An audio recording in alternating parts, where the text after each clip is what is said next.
competing interests that you have within business, all of those. So we'll talk a little bit about that in the slide, I mean, in the presentation. So we'll get through that, and a lot of those questions will be answered, I hope. So just some good news. We're already live stream. So Excellent. I'm gonna to pass the mic to Dr. Jayanti to she start today's session. Over to you, Dr. Jayanti.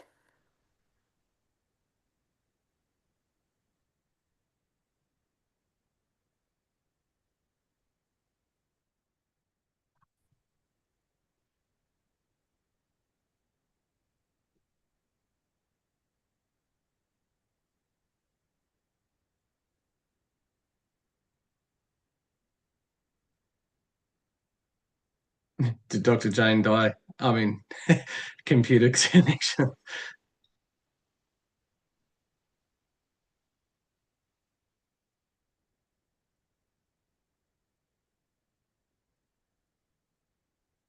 Hey, Sajid, it's good to see you. Yeah, good to see you, Dion, for a long time. Yes. How is everything going with your studies? Going good on the last rung, I can say. So hopefully, I should be done by probably June. I will look forward to that.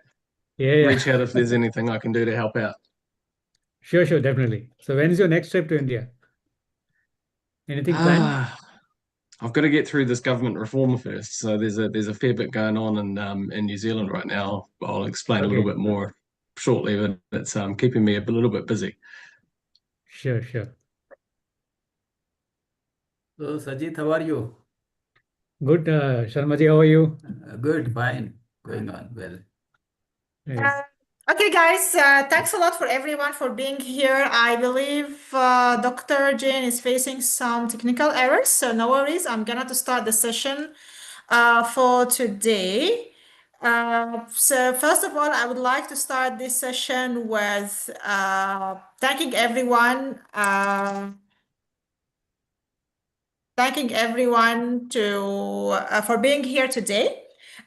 We started this initiative to have those kind of talks for the School of Business and the GlobalNxt University. It's part of our plan to grow in global aspects. We know GlobalNxt, we are there since long time, our learners are around the globe, but we are concerned more and to have it even in bigger, and we open more to share this knowledge because we know the knowledge, it's no more only that attending the classes, the higher level of knowledge, sometimes we get it from sharing the work experience among each others. And for that reason, we decided to set this type of talks from industry aspect. So I believe some of you already see our industry talk, which was held last week.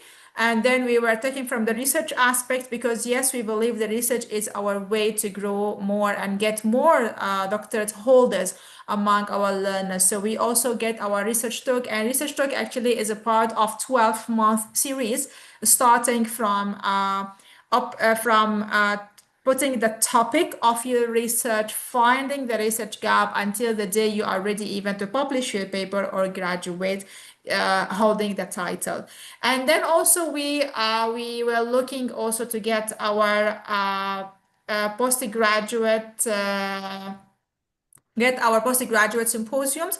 Earlier, we were having those sessions only internally where our learners are presenting only to their colleagues, but we see that we can put our learners also in little bit higher challenge because they really can pass that, and we want them to be ready to pitch their ideas not only among their peers but also in the for outsiders coming from industry. So we were able to hold two postgraduate symposium, which is our 14th and 15th postgraduate symposium. And we start hosting it also live streamed, and it's open for public to attend. So all of this is part of School of Business plans. And here we are also to have our first alumni talk, which is Dr. Dion. He is one of our DBA program alumni, and he joined us in last November for the convocation. Dr. Dion presents with us. It's really valuable. And we believe he is our ambassador to the world to show that, yes, even if you are in very high position in your company, in around the world, because we know Dr. Dion is also having his very high position there, but also getting a doctorate is something that you can put it in your map and you do it. And actually he was able to put all of these things together, and now he is with us here as Dr. Dion having this talk. So I would like to thank him for putting the time and accepting our invitation. And for sure, we would like this to be a start for other alumni, which is we know that your schedule will be so much tied up and busy, but giving back to the university, which you spend maybe years there with your colleagues, it's really giving also back to the community. And we would love also to keep that connection always happening and sharing that knowledge. So thanks a lot for everyone who is here. I believe Dr. Jane is with us again here. So Dr. Jane, Yes. So Dr. Jane, I already give the introduction. So over to you to introduce our speaker and go ahead. Okay, everyone can hear me loud and clear. I'm sorry for the small technical glitch. So, on behalf of GlobalNxt University, I welcome everyone here, faculty members, students, alumni, and guests joining us from all corners of the globe. It's a university that prides itself on an open and distance learning and staying ahead of the digital curve. Today's session by Dr. Dion, Decision Making in Disruption, Governing Through Uncertainty, is incredibly timely, and we believe that education is a catalyst for transformation. So I see many of you have switched on your camera. Thank you very much. So for those who haven't, please feel free to switch on your camera. So at least this will give our wonderful Dr. Dion a warm visual welcome. And let me just quickly, Dr. Rana have introduced Dr. Dion, but let me quickly share from New Zealand. He is a man who has mastered the art of leadership in both calm and turbulent waters, from his service as a navigation officer in the Navy to his pivotal role in the Christchurch earthquake recovery. Today, he stands as a leader on the national stage, serving as the chairperson of Environment Canterbury and the regional sector chair for LGNZ. But most importantly for us tonight, he is a distinguished member of our own family, our 2025 GlobalNxt University's valedictorian and a Doctor of Business Administration. Please join me in warm welcome for Dr. Dion Swicks. Over to you, Doctor. Kia ora, thank you very much, 2024 valedictorian, Dr. Jane. So, hi, thank you very much. And yes, as has been explained, I am the chairperson of the Canterbury Regional Council, the chair of the the regional sector for local government New Zealand, which means that I chair the mayors of our unitary councils and all of the chairs of the different regional councils across New Zealand. And a really incredible role that I have, especially through some of the very big changes that New Zealand's facing in our regulatory framework. There's a lot of government bills going through at the moment, and especially with AI, the changing geopolitical landscape, that we've got a lot of uncertainty, and it really takes a lot of tenacity to govern through these times. And I'll go through some of the explanations about some of the experiences that I've had. I've had a lot of experience in disruption. I was as well as a navigation, a warfare officer within the Royal New Zealand Navy. And then I spent a big part of my working life in disruption, the earthquake recovery and regeneration, climate governance, and decisions that evidence that shows that consequences are real. So obviously this talk is decision making and disruption, governing through that uncertainty. And why I say uncertainty, I don't mean just more about, do we need a little bit more data? I mean situations where The system is moving as you're trying to make decisions. And also the best experts may disagree. That's always a very big challenge. And then different groups within your communities or within your businesses or within parts of your organization don't even agree. That is disruption, and how to navigate your way through that is always a real challenge. And this is where I aim for today, that you'll leave with a bit of a structured decision-making matrix around what keeps you accountable and also staying adaptive, because I think that's what governing through disruptive nature means and is needed right now throughout our world. So I just wanted to start by anchoring this conversation and this presentation in this moment for us to all remember, especially for me, which started a big part of my governance journey, was our Canterbury earthquake in Christchurch. Back in 2010 and 2011, we experienced 25,000 earthquakes, the biggest being a 7.1 and then a 6.3 right underneath the city, which was the highest. It had the highest level of gravity movement of an earthquake, or experiencing the shaking in an urban environment within the world so far. It was a very massive earthquake. We had 185 people die. I wanted to say something careful here, because we often talk about these things in earthquakes and disasters and issues in numbers and in engineering terms. But as a decision environment, I wanted to say something else entirely. In the quake context, we weren't making decisions. We were making decisions with incomplete information. We were making them when communications were disrupted, with shifting hazard conditions, aftershocks. Now, as I said to you, we had our main shocks and we had about 20,000 aftershocks afterwards. Liquefaction, our ground was turning into water, and there was cordons and people were fragile. It's the human dimension that is always going to trip us up. That is where people are missing, people are trapped, families are just moved around, displaced, and there was no certainty. And that's the line of in this slide that matters the most. And we also had to make decisions in minutes that would normally take months to make. And we had to make those in the environment of zero uncertainty. Now, what I didn't say in the introduction is that I was also the director of Rebuild Christchurch. So I was very big involved in the earthquake recovery. I want to move on from there and fast forward to where we are in 2025. And in 2025, in the context of where we're in at the moment, it's not an earthquake or a shake or a disaster, but the governance patterns are similar. The political upheaval is similar. The fractured supply chains, the regulatory fragmentation that we're experiencing, and the volatility. These are all new normals. In many organizations, as leaders, whoever's watching here, if you're leaders within your organizations, you're going to be living in permanent aftershock sequences within whatever you do. AI shifts, business models need to move, climate risks are being updated and profiles changing, geopolitical shifts, costs, availability of products, social expectations are shifting constantly at the moment. And that makes questionable legitimacy. What does that look like for you? And here's the bridging lesson that I wanted to make in this, is that the Canterbury example that I'll go through this whole entire presentation is not just relevant for Canterbury, but it is relevant for well beyond Canterbury, because optimization is fragile and resilience is required. Optimization assumes that you have stable boundary conditions.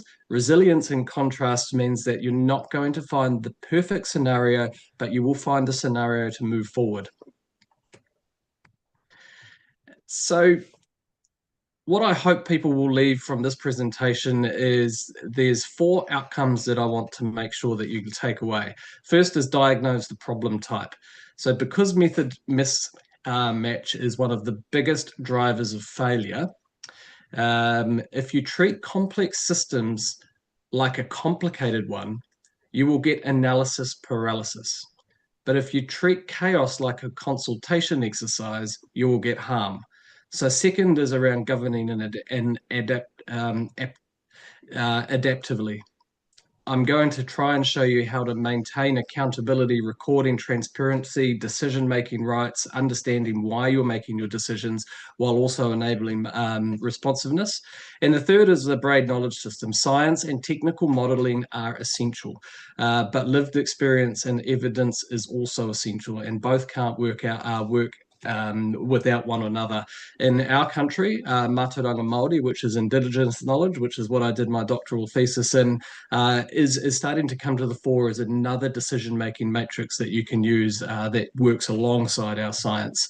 And then the fourth one is using the decision tools. And there's a number of decision tools. These are not theoretical. They're a stress tool. There's a stress tool, there's an adaptation tool, and a robustness tool that you can use within your corporations, within your non-government organizations, councils, entrepreneurial settings. The meta outcomes of this is that uncertainty, you don't aim to be right once, you aim to be responsible now and less wrong over time. I'll repeat that because it's really important, is be responsible now and less wrong over time without losing legitimacy. Legitimacy in decision-making is what you're always wanting to strive to have. So this is where risk versus uncertainty is very, very valuable, and understanding the two and why they are very different. Most of our governance apparatuses are built for risk. Risk is where probabilities are known, or at least unable enough so that you can estimate, ensure, and then mitigate and monitor. A lot of corporate governance and public sector assurance systems assume we live in risk land, risk registers, controls, audit, standard mitigations.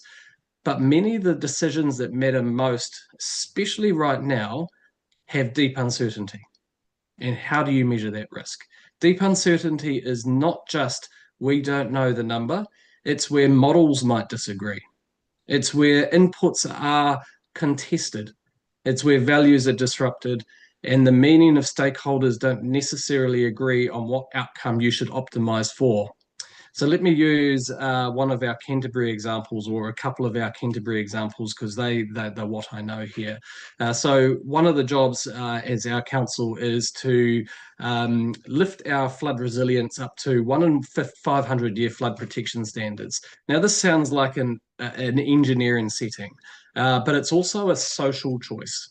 So what level of protection does a community want to be acceptable? What level of residual risk remains, and what is affordable, and how do you distribute the costs over time versus the benefits? That's a deep uncertainty because climate risks and climate shifts are changing the hazard profile over time. Another one is post-earthquake land value fluctuations. So from a deep market perspective, markets behave differently under shock. Uncertainty isn't just about the economics, it's about confidence, policy signals, insurance, and who can wait it out. So key insights in this slide is that most governance tools assume risk, but we're increasingly facing deep uncertainty, and you can't measure uncertainty with risk alone. So if you remember nothing else from the first few slides in the first bit of this conversation, it's that first is that when you treat deep uncertainty like ordinary risk, you are going to create brittle and unstable decisions. So now I want to show you how deep uncertainty in action, because it's not just abstract for us in Canterbury. Canterbury is, in where I live, has 70% of New Zealand's groundwater allocation. It's a perfect case study because it sits at the intersection of economy, ecology, and then community health, and as somebody mentioned before, sustainable development, and this is critical here. So Central Plains irrigation, which is the very grainy photo, I didn't realize how grainy it was until I stuck it in the slide and blew it up, so apologies for that, has been a major engine for productivity in our region. We've got a lot of money being produced by these things. But we also know the system is under pressure. High resilience on consenting and compliance, cumulative effects of the environmental effects over time, and in places declining groundwater levels and then groundwater qualities. And then there's commissioners. So the other role that I have is being an environmental commissioner, and the dilemma becomes real. Economic production matters, jobs, livelihoods, regional prosperity. But ecological integrity matters as well. Ecosystem health, the Modi of the waterways. Modi is the spirit or the life force of your waterway, and long-term viability so that you've still got the resource to use in generations to come. And then on top of that, you relay the people, the human health. That matters. Drinking water, recreation, cultural values, equity. So what makes this a deep uncertainty is the long horizon and contested forecasts and competing interests. So when you highlight that the rainfall up to 2090, the models might disagree on the water availability. And some futures are materially drier. So some years might be drier than other years. And some of them are going to be wetter and some might have more intense rainfalls at certain times. These are all uncertain. So in the context of governance, when you've got to make decisions about who gets water and how they get the water and when they get the water, there's no right answer. So how do we allocate water in a way that's economically viable and economically sustainable is the question that we quite often ask ourselves.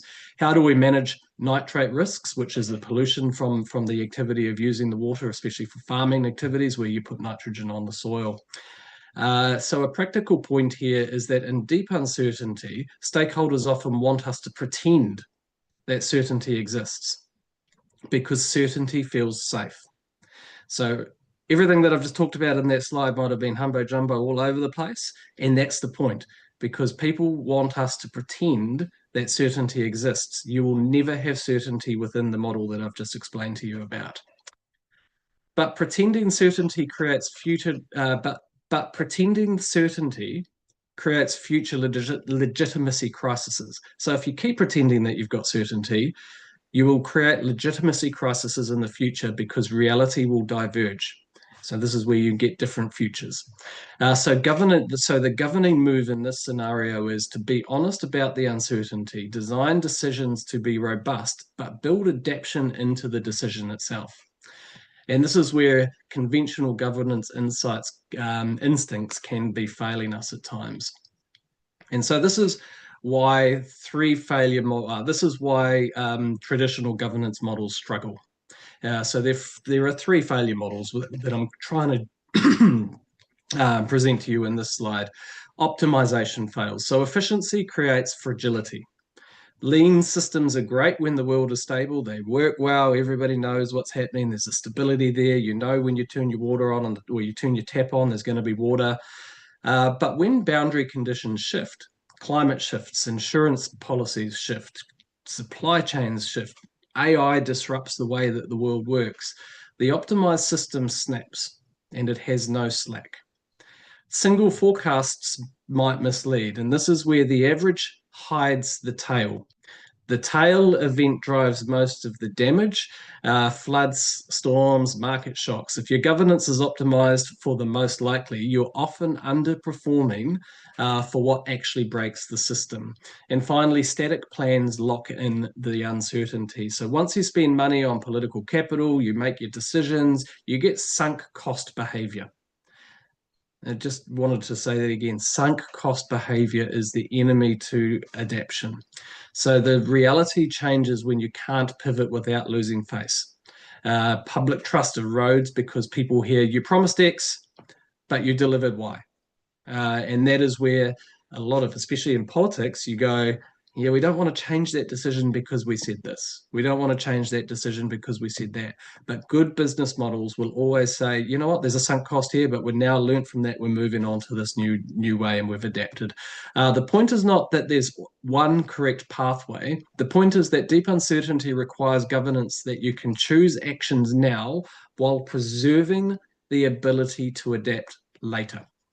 Before we go into some of the solutions, I just wanted to locate some uncertainty in people's lives. So the next slide here is more of I want you to think about this in your own context. So for the next 90 seconds, I just wanted you to pick a live decision in your life. Like think, okay, I've got a decision to make in your world, in your work, whatever it is. Something real, could be an AI policy, it could be an investment decision, a major project, a climate strategy, a workforce challenge, reputational risk, anything.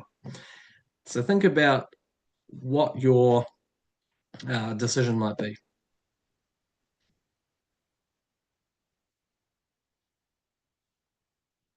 Once you've thought about what your decision might be, I want you to think about where your uncertainty might sit. Is it in the evidence? So have you got conflicting data? Have you got experts that disagree? Is it in the trade-offs where values are colliding or there's no clean right or wrong? Is it in the delivery? Is it unclear how you can implement it? Is it capability, cost, supply chain, consenting? Is it in time horizons? Is it the long-term impacts that you don't know about that obscure short-term actions, or is it short-term pressures that are undermining long-term cost analysis or long-term outcomes? So what I'm going to pick one person, or somebody can volunteer and ask and tell me what your decision that you're facing and and where you think your uncertainty sits. Anybody? Yeah, may I encourage anyone to switch on your mic and respond to Dr. Dion? It won't be right for me to respond to that. So let's give a few seconds for any volunteer.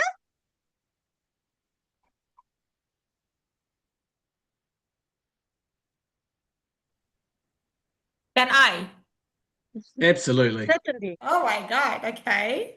Though this is just to encourage others also to join. So your question is about the uncertainty, right? Yeah. And we need to pick one life decision. Mm-hmm. So what's Okay. one live decision that you've got, and where do you think your uncertainty is sitting at the moment? Um, the trade-offs, I can say, Mm-hmm. especially in a certain time in life that uh, you have beliefs, you have things you have to manage, you have professionalism, you have a lot of things, okay, are there. And a certain time, and when you want to take a decision, you have to trade off some, okay. I will just take it as example. Sometimes when we are in a younger age, we prefer our own ego maybe, or our own things that over anything else. After a certain age, you have to say, oh, okay, I still can accept certain level of things. I can take it. I'm more into take it into professional. After a certain part of life, you will change.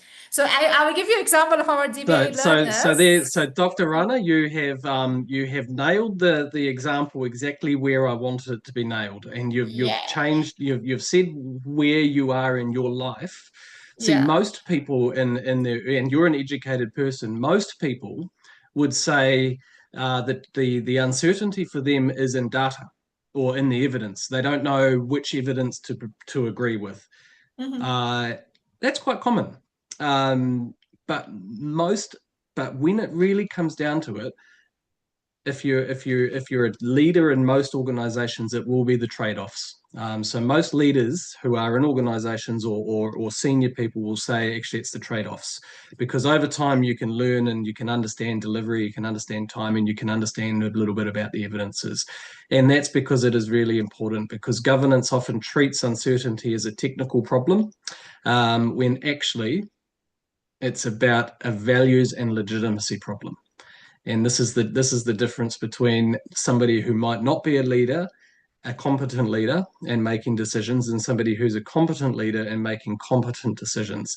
And so there's a fundamental difference into that space, and that's where I really wanted to sort of get. And you nailed that, and I hope people kind of see where I'm going with that. It's the trade-offs that will always trip you up. So this is where I'm going to move into the next slide here. Can I have one more comment about this? Yep. So I want to use this point you are talking about trade-off also to give advice for those maybe currently studying our DBA or studying doctorate somewhere else. We, especially with the profile of learners, which is they are high in their professional life, okay? There is always that decision when they are doing their doctorate, the trade-off between all the technical things I know and the research aspects which I must follow. So we always ask them to balance. You are very professional and you are the best to know about your topic, but when it comes to research, you have to follow the research itself. Okay, so this is also one of the things I believe there will be in the uncertainty of the trade-off, where I should be more details in the technical, where I should be more into theoretical and research. So I hope they will take it from here and see how they can move forward. So yeah, back to you, Dr. Dion. It's a very good, very real world example from an education point of view. And it happens in politics, it happens in disaster recovery, it happens everywhere. Because ultimately, when we're making decisions, most of the time we're making decisions around people. Which is why I was moving into this when uncertainty is chaotic. Now, if a system didn't have people, it wouldn't be chaotic. It wouldn't be a problem. But we've got people. So in chaos, the system is Dr. Yon, can I unstable. disturb you? Can I disturb Yes, you you? can. Do you have time? Because I have a scenario right now. Can you go back to your, can I have like 2, 3 minutes only? Yeah. Yes, Um, absolutely. I think we've got time. okay. I have a, is this lively stream over YouTube? Because there is some sensitive information that I want to, I It don't want to is share. live. Yes, Okay. Yunus, it is live. Okay. All right. I just put in a scenario where everybody maybe can help me to think. I happen to be the lead consultant for one development project. I call it the power project. Okay. The situation is that the normal bidding exercise is where you get the tenderers to tender, okay, and you select based on the technical capabilities and also based on the commercial, which is the financial offers and everything, correct? Mhm. So say you shortlist five of them, and before you start selling your so-called power to the single buyer, usually you make decision on all the data, all the summary that you have done, and you come to the best, and you present it to the single buyer. Okay, this is my the best offer. So comes to my situation right now. I was thinking about, if say all five of them, the qualified tenderers, or even maybe three of them, do you think it's a good idea to shortlist all three of them and offer? And from what I offer, then let the single buyer, for example, the utility company, to come back to me. All three of them are qualified. Then I use that as bargaining chip to get a better offer to the stakeholder. I mean, what is your opinion Poss- on that? Yep. Possibly. What I will do is Yep. about 3 slides down. There's a decision making matrix that it might help you with your Yep. predicament. So it's really good that this is starting to stimulate some thoughts, because there are some solutions to how you might want to categorize and prioritize your decision making matrix. So I'll get to that very shortly. But good question. It's a really real world issue. I've faced that many times in some of my own procurements for some of my developments as well. So, and you need to have a matrix. So I'll get right to that within about probably 5 minutes. Okay. All right. Thanks. Yeah. So where I was going to in this slide is that when uncertainty is chaotic, in chaos, the system is unstable. Cause and effects aren't clear in real time, and that's a different decision-making environment. So the earthquake experience taught us the method that's to stabilize first, then learn and adapt. And so for the example that you've saying, potentially there, Eunice, is step back, stabilize your decision-making environment, and then understand what you do, and then learn, and then maybe adapt as you go. But stabilizing isn't about doing nothing. So this is where this analysis and paralysis comes around. Do not do nothing. If a decisive action, it is a decisive action that's going to restore the order. So safety, lifelines, clear roles, clear communication. Now, communication is absolutely critical. Do not underestimate the importance for communication when you do have chaotic environments that you're needing to make decisions in, or uncertainty in your decision making. Once you stabilize, you can then move into the iterative learning, which is the short feedback loops, testing and adjusting. And this is where I love to sort of my environments that I want to create in all of the organizations that I have, that I lead, is fast fail. Do not be afraid to fail. A lot of times when you get into corporate environments, if somebody makes a mistake, they're too afraid to say, I've made a mistake. I want people to make a mistake. I want them to say they've made a mistake, because I want them to say to me, I made a mistake, but this is how we've learned, and this is what we're not going to do it again. And that is about iterative learning, and that is far better than doing nothing and paralysis by analysis. So this is, and what I wanted to make the arc here explicit is because in a governance capacity, moving from chaos to long-term regeneration is really critical in sustainable development. the Christchurch earthquake recovery, leading through the chaos here. So this slide is the recovery arc that I'm trying to build from the issue that we were just talking about into the decision-making framework. So it's also an uncertainty arc if you wanted to frame it that way.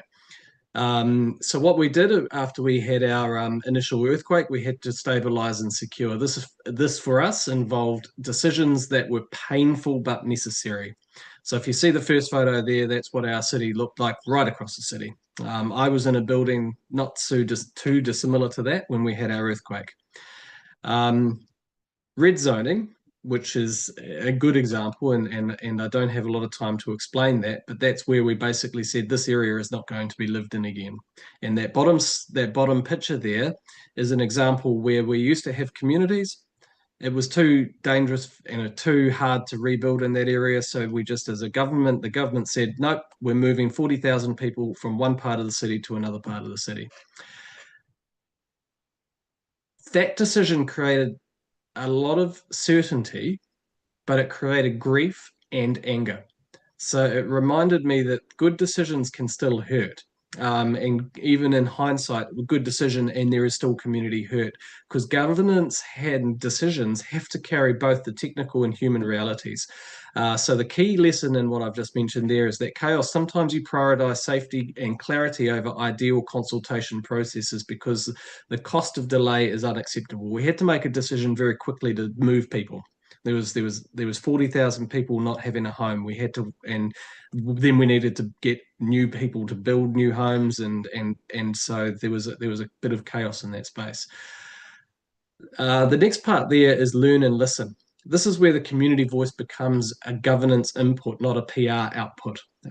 This is where my foundation and the charity and the business that I had and the community story platforms that we helped bridge the institutions and the lived reality. And this is where you've got decisions and outputs, and you've got to bridge that because people needed more than just information. They needed agency and ability to do their things. And then out of all of this is the regeneration. So now that area that you see in the bottom slide there is all a nice park in our city, and it's actually starting to become a beacon of hope within the city, not just a beacon of what was lost. And so the lesson here is that decision methods evolve over time, but they are not always easy. And this is where I wanted to get into this paradox, the governance paradox. This is the bit that I really get that you can get stuck with. We are expected to be accountable. When we make decisions, we're expected to be accountable with certainty, safety, due process, and transparency. And we're also expected to be adaptive with agility, speed, responsiveness, and to learn. So governance and making decisions is not an either or job. It is your job to do both. So the practical question that I think all of us need to ask, depending if you're living in AI or in a governance role or whatever you're doing in your businesses, is what does it look like in a meeting room in your council, and for me in a council chamber, what does it look like in your meeting room, in your boardrooms, in your decisions that you need to make? And here's how the framework becomes operational. And I call this my decision stack. So this is my thinking around how I will make decisions. And there's a lot of research that backs all this up, and I haven't gone into citing all of the research. And if you wanted to dig into it a little bit more, there's a lot around there. And Yunus, this is where I would think about, for your example, values and principles. This is where you anchor your decision point. So this is where you protect. What are we here to do? Are we here to protect, or are we here to enable? So in the regional government environment and environmental governance, that is Te Mana o Te Wai, or the health of the water, is an example of an anchor point of values. So water first, and then broader concept of well-being could come after that. Then under that is context and constraints. So what is true now? What are the constraints? Is there legal, financial, physical, political, cultural in those water decisions? And the constraints could be hydrology. Look, there could be a whole lot of things. Then options and scenarios. So build your options and scenarios. If you chose that one, what would that look like? If you chose this one, what would that look like? This is where you fight binary thinking. You build multiple pathways and test them across different futures. So if you choose this decision, what would that look like? And if you go back to the few slides before, there was the different diverging views. Constraints, sorry, and this is where you do get that deep uncertainty. This is that part where Dr. Rana was saying before, and this is where the plan is often the trap. Test and then do experiments, do pilot projects. Maybe you might need to say to these people, Eunice, is to say, yep, we'll test you, we'll give you a pilot, or we'll try you, or trial, or something like, I don't know the exact scenarios. But pilot testing is a very good way to try, and we do that in research, we do that all the time. You build your frameworks, you do all of that sort of stuff, and you do a small pilot test. That is where you learn, and that's where you adapt. And this is where, for governance and making decisions, especially when there's around a cloud of uncertainty, this is the gold. If it's designed well, they create great learnings without looking like an irreversible harm or saving face because you've gone too far down the road. And then in there, signposts and triggers. This is where you need to build in what are the and this is the part that many people and organizations skip. And now I've got nitrates at 3.85. This is a measure of pollution within the waterways, or natural pollution in the waterways. You need to define what your trigger points are for whatever your scenario is. You design it, you watch it, you look at it, you test it, you measure. Are there signals that you weren't expecting, and you plug them in and you define those again and you revisit them if they're not going the way that you wanted. And this is where the next part is, you review and adapt. For the environmental space, you sometimes need 10 years, 5 years. In business, you might need only a few months or a few days because you get the idea very quickly. But you need to have a decision stack to make those decisions so that you can go. So you were saying, Eunice, before, you might try 3. You might try 3, but always communicate that and make sure that you're being transparent about those communications so that you can pull back at any time or not lose those opportunities. So the stack protects you against hindsight because it makes your reasoning transparent. And so hindsight's always good to say, yeah, I should have done it that way. If you've got a transparent way why you made those decisions, you can go back to it and go, actually, I made that decision based on evidence-based decision making. And you document your assumptions, and you document what you did, and you might change your mind and whatnot. So now let's look at for in my world what this looks like, and this is what I do in one part of my world of where I work and what I do. So this is the Environment Canterbury Decision Stack in action. So values te mana o te wai, water first. It matters because it shifts your priorities. It's not just about economic output. It's not just about ecological or human health as primary considerations. The context for us is the 1 in 200-year flood. So if you have a flood once in every 200 years, this is not pretending the model might be perfect or the science might not be perfect. It's putting a stake in the ground and say we'll use the best available evidence that we can trust. And we can plan with that uncertainty known. Then you need to make your options. So the third point, is it hard infrastructure or is it nature-based? Now, hard infrastructure is what you see in the picture there. Nature-based is letting the river move, and you plant plants and you have more of the weaving things out there. Nature-based, the trade-offs. That can be slower versus putting a digger in the ground and putting some stones there can be quite faster. Triggers for your your tests, which is your next. So this is like by learning by doing. So did you put a wetland in, measure what changes, what flows? You can do the measurements if you've done those properly. And there's so much technology out there now, and this is where technology is bringing in uncertainty, but it's also closing a lot of those uncertainty gaps. And then triggers define what is the river flow thresholds, and then measuring and reviewing. So that's a very real example of what I'm talking about there. And so what I wanted to say there is we moved from reactive defense to proactive adaptive pathways. And that's really critical and a really good point. And this is what moving into the sequence of decisions there. So sequencing is how you move without pretending certainty. So right back in those first few slides, I said pretending about certainty is going to get you in trouble. So stabilize. In our terms, monitor what you're doing, what systems have you installed. This is a classic no regrets move because it improves situational awareness. Test it, test your solutions, prove what you can, and then commit. and then always test and measure. But avoid locking in, learn early, keep options open, adapt, but always document why your decision stack and why you're making those decisions.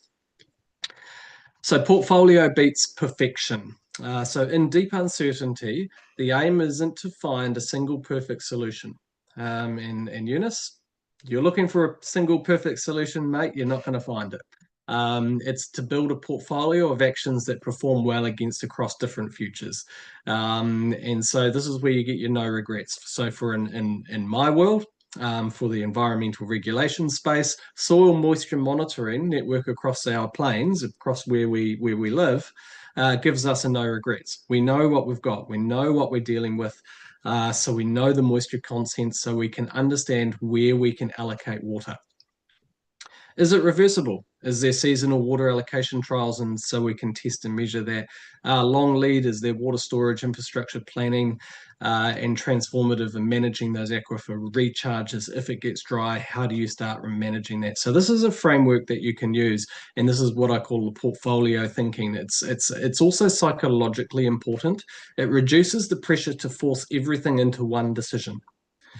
So this is a good way to think, to not put all your pressure of your mind into making one decision and thinking that one decision is always going to be the best decision. It gives your stakeholders, it gives you a pathway to take action now, to learn next, and then commit later.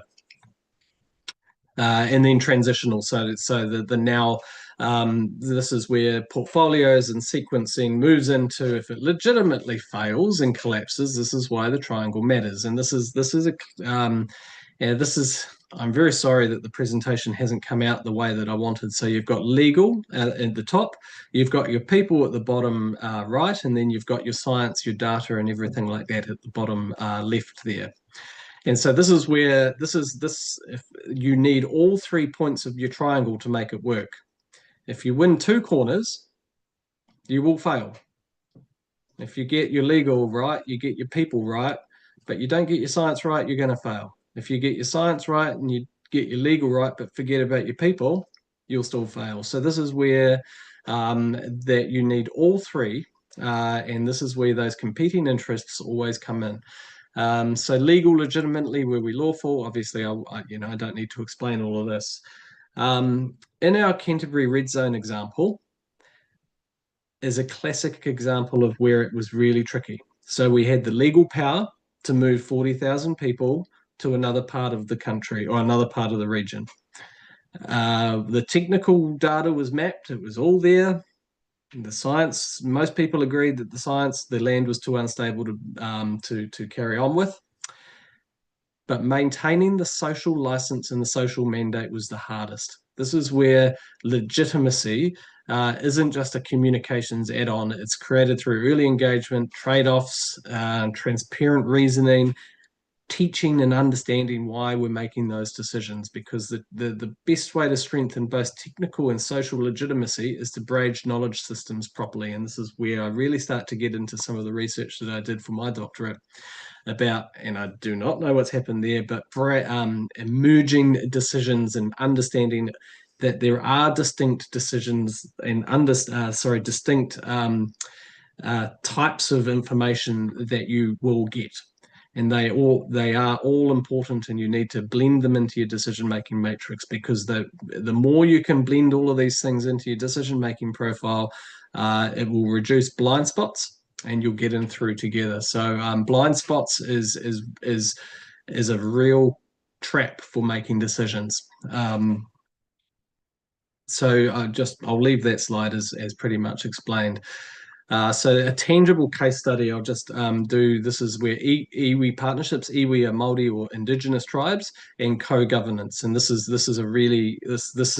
slide here is to try and sort of show a little bit of the case study of how this works. So mahinga kai, which is food gathering from the land. This is restoring the food gathering sites and waterways. You've got your cultural health indicators. The CHI is cultural health indicator metrics, and measuring all of those satisfactions. So in the slide, I'm trying to explain that each of those were good case studies, And this is some of the things that you've got to do to measure those successes. So 50 sites was the way you measure it, and you're always wanting to measure and go back and understand what you're actually doing. And guardrails are really important. So over time, the point, I'll start again. The point here isn't the exact number of sites or the exact metric or the point that it's in the pattern. Partnerships change the decision inputs.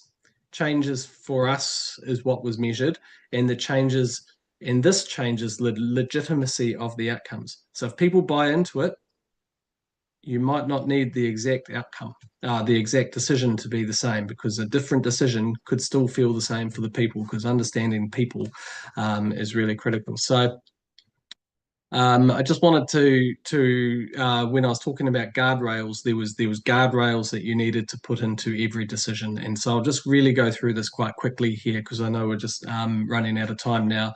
But for us, if we're making decisions, we need to make sure that we start early. We co-design these decisions with whoever our stakeholders are or partners. You clarify decision rights, and this is where you might get some of that uncertainty. For when we did these projects that I was talking about before, we agreed with tikanga in the first instance up front. Tikanga is protocols or processes.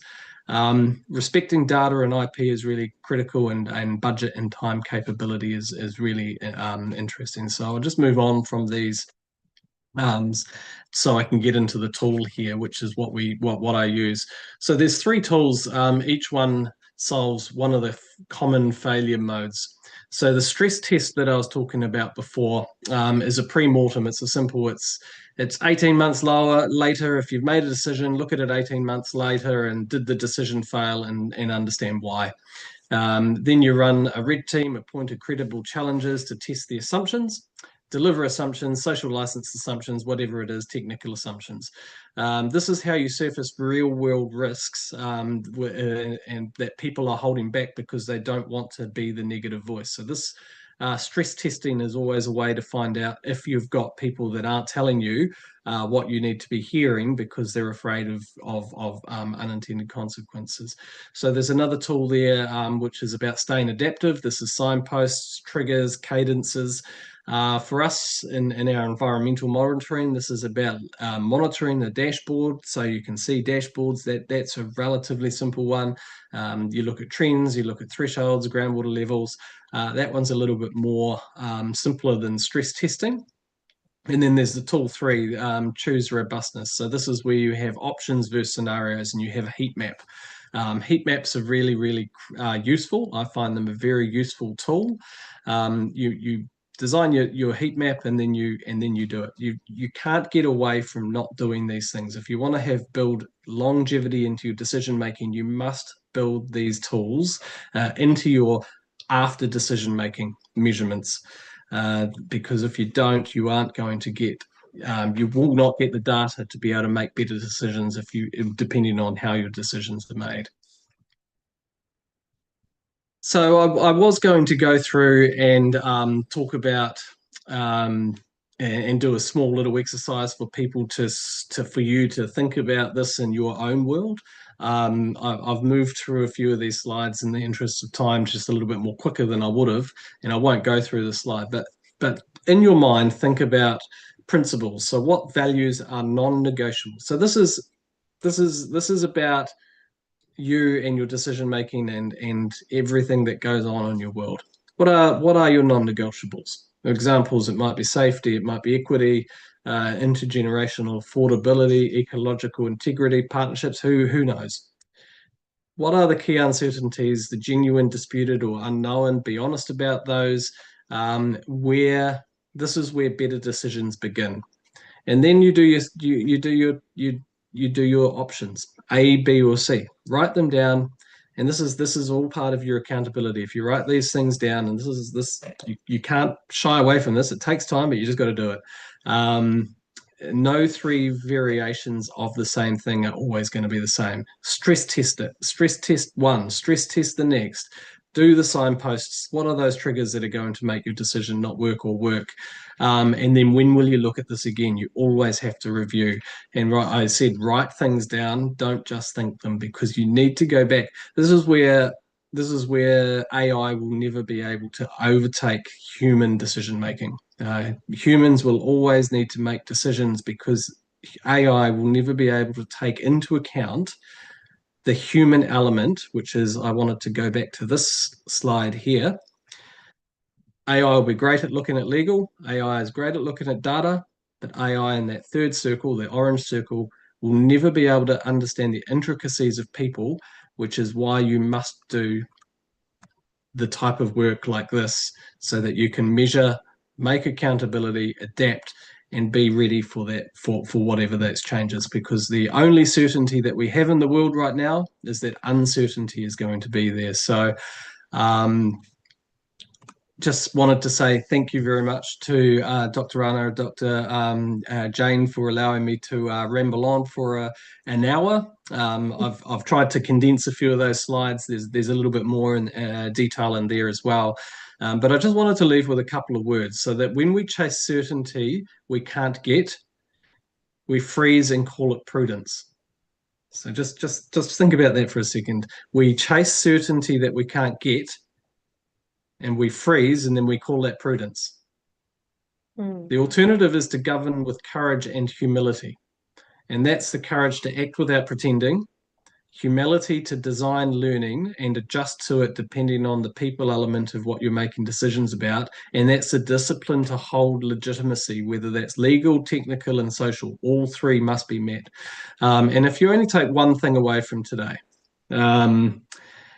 I would hope that you think that risk and deep uncertainty are not mutually exclusive, and that governing the learning loop with signposts and triggers and understanding that is really, really cool.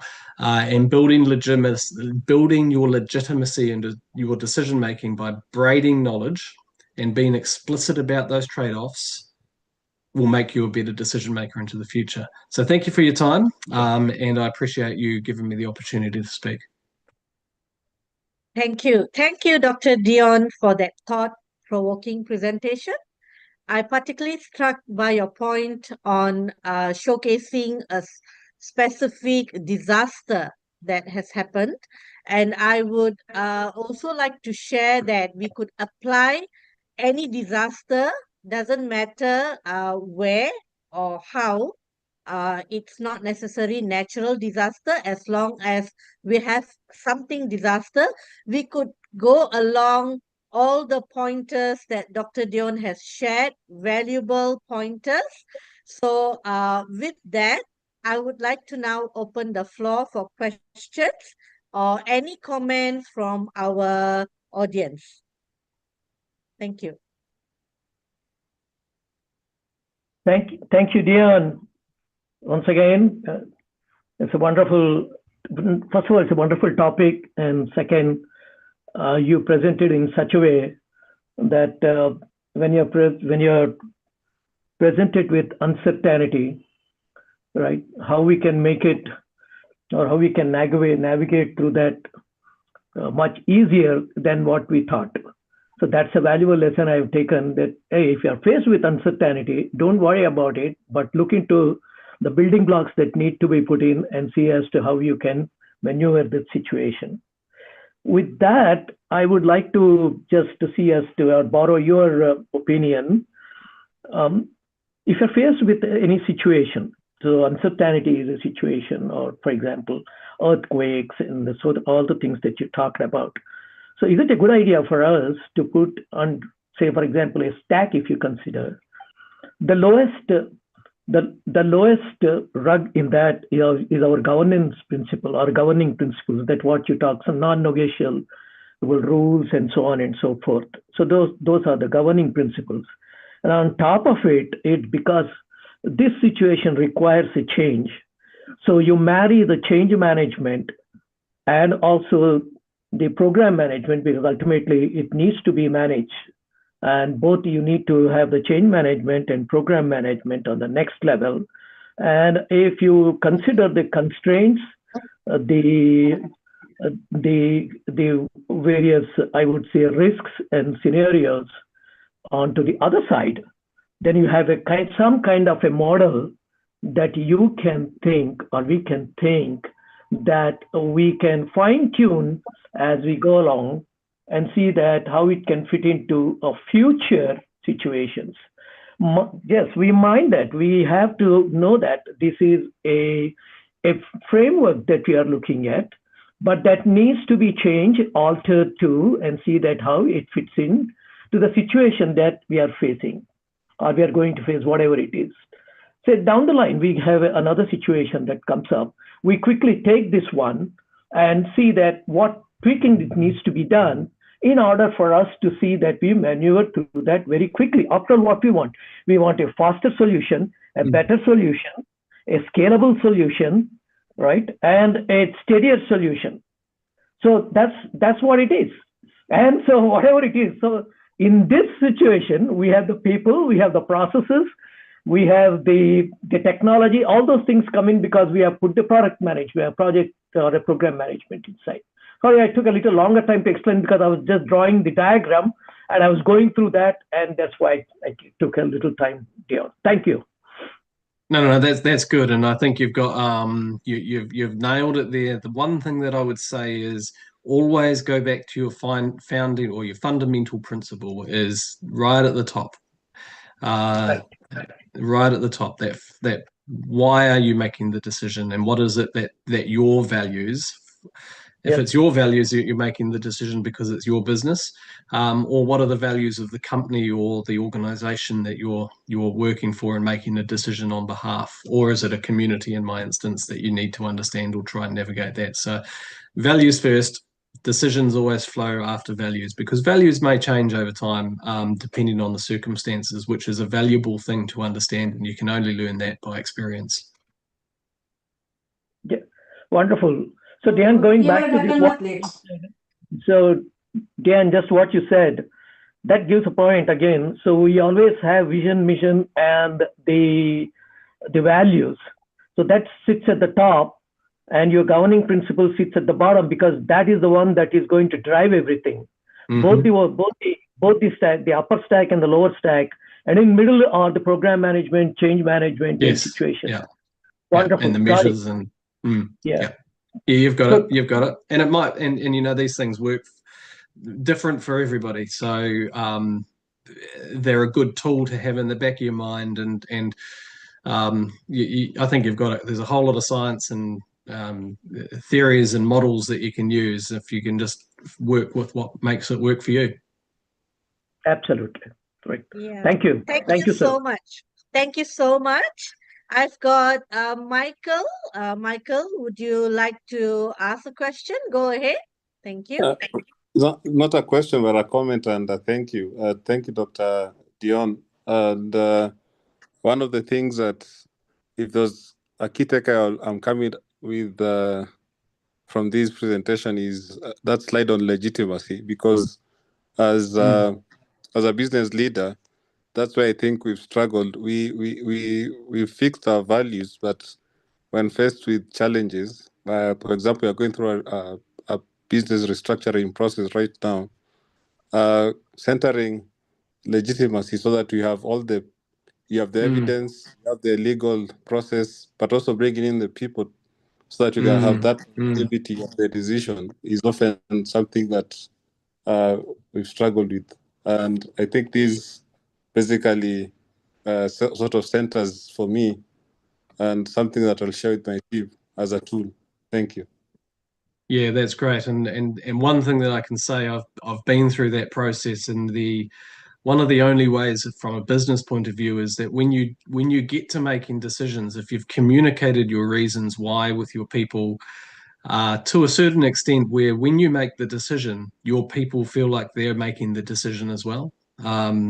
So if you can aim for that, that creates legitimacy. They own the decision that you've made. And I think that's a really powerful tool for businesses, especially when there is so much uncertainty and distrust for institutions. That's something that I strive for, and I think business should strive for as well. So good luck with that, Michael. I think that's a really interesting point. Thank you. Thank you so much for your feedback, Dr. Dion. Now I can see Supriyo. Supriyo, you have something to say or comment? Yeah, I have a comment actually. You know, I was very keenly watching Dr. Dion's presentation. It's wonderful. Of course, you have drawn out how chaotic situations, disastrous situations can actually be turned around. And a decision-making process, a framework for decision-making process can be built on a step-by-step manner so that you take care of the uncertainty as much as possible. In fact, being in the corporate world, I have seen that the leadership tend to romanticize the concept of optimality, you know. So, but having, your presentation very clearly brings out that at a particular moment, at a given point of time, something what might appear as optimal, and we may tend to consider that as a solution. And, in the process, forget about looking at the so-called, maybe quote unquote, the suboptimal solutions that may exist at that point of time. In essence, what happens is that tomorrow, the optimal solution of today may have become suboptimal, and one of the suboptimal solutions of yesterday may have become optimal today. Yeah. So I really enjoyed, the framework that you have presented and the way the situation can be analyzed, and one has to, go through an iterative process to basically look at the trade-offs that exist at any given point of time, and do not discard the so-called alternate solutions altogether. Keep them alive, keep them next to you, and if the situation so demands, be agile to make use of it. So it's a fantastic, I mean, this is my takeaway from your presentation, and thank you so much. And the second point I would like to make is what I started with is that I'm doing some research. I'm also in RAS 811, doing a research on sustainability. Your email ID is something I've noted down. It will be great to interact with you because at some point of time, if I can, pick your brain on some of the things I'm working on, that would be fantastic. Thank you, sir. Absolutely. Happy to help. Happy to help. Great. Thank you. Thank I'll be you. in touch with you. Thank you. Thank you again, Supriyo, for your wonderful comments and feedback. I'm sure Dr. Dion will give you some assistance. Now, I have Abdul Aziz would like to maybe ask a question or give a comment. Go ahead. Good evening and good morning to Dion. G'day. Okay. All right. Thank you for the presentation. When I saw the topic this morning, when go through the email, I think this will be interesting, and indeed it's interesting. You put this issue of uncertainty in the context of a government, which is usually a snail type of a movement. Is very slow, yeah. And in the end, it's about push. You had a push, a disaster happening, and decision can be made quickly, even though chaotic. But the point is, and the point I would like to just share, probably maybe you want to comment, is that for businesses who likes to move fast, their strategy has always been, you plan a scenario, you pick up a scenario, you plan it, and then you plan towards achieving within that scenario.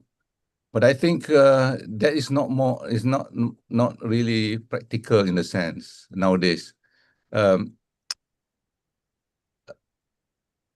You really need a mindset of ability to handle uncertainty. When you plan something, you strategize 5-year plan, you don't stick to it. You plan with uncertainty with it. You look at, I give you a very good example, even though it's not really out in the open yet.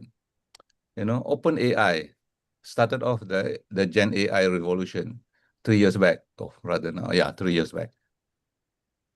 Now they are talking about them going bankrupt because they cannot catch up with those people who followed them up. So they thought they are the pioneer. I guess I'm not, the documents have not come out yet, but that is what they're talking about. But people like Gemini, Meta, they come out very strong. So I think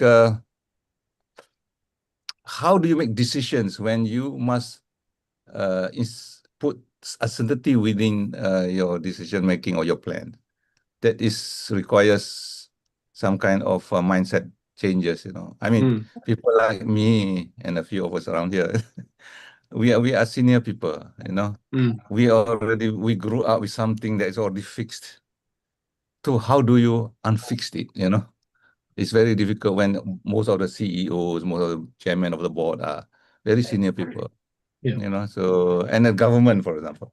I guess your government is, New Zealand And is that's where I was bit, talking about the sunk costs. The sunk sunk cost costs, mentality is like, you get to a certain stage and a lot of people will go, that sunk cost is a very real cost. But unfortunately, if you want to hold on to that sunk cost, you're missing the opportunity cost.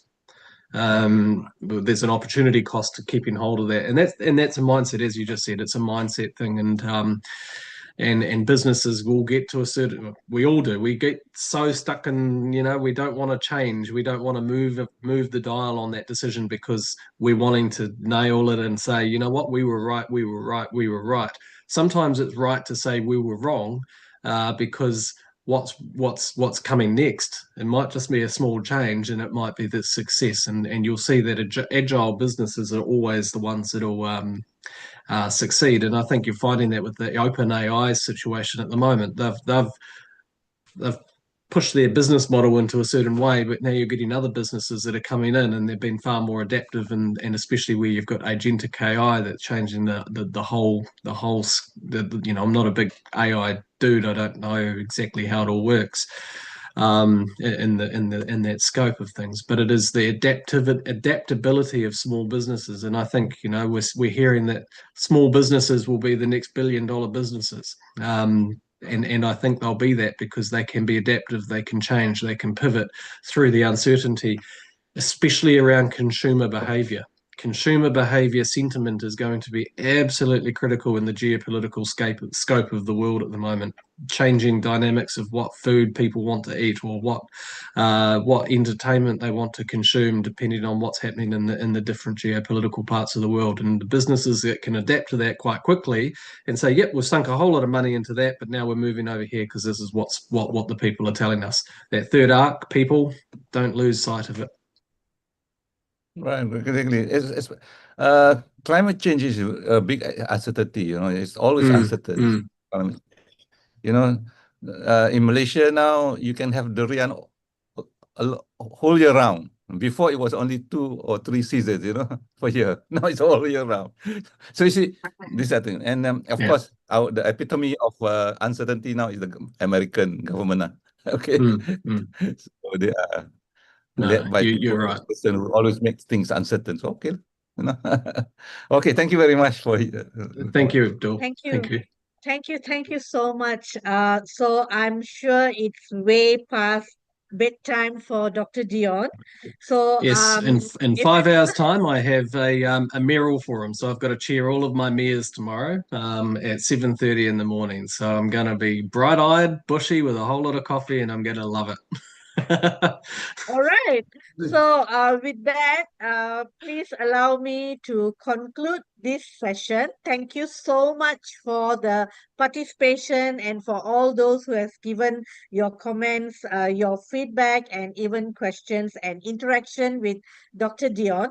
So before I conclude, I have some incredible, exciting news to share from the School of Business, where we have been working tirelessly behind the scene, and as what Dr. Rana had announced much earlier at the beginning, where we're going to have February is going to be a blockbuster month because we have got a massive lineup for 2 academic symposium, which he detailed earlier, 1 industry talk, and 1 dedicated research session. The final one is our next alumni talk. We are going to continue. I will be connecting with some of you alumni, but just to give you a hint, for the February, I can't reveal to you the name, just a little bit of suspense. Our alumnus is a brilliant leader joining us from a tropical island in the Indian Oceans. So, hint, hint, today we have inspired by New Zealand. Next month, we are going to cross continents to an island known for its rich culture and stunning landscape. So with that, stay tuned. Keep your eyes for the announcement, and we will update it in our LinkedIn page. And with that, as we wrap up, I would personally want to thank Dr. Dion Swicks, our beloved 2025 valedictorian, for his time, expertise, and this way early in the morning. Let us just thank him very much for this valuable session. Thank you. Thank you, Thank Dion. you. Wonderful talk. Very wonderful, useful talk. Thank you. Take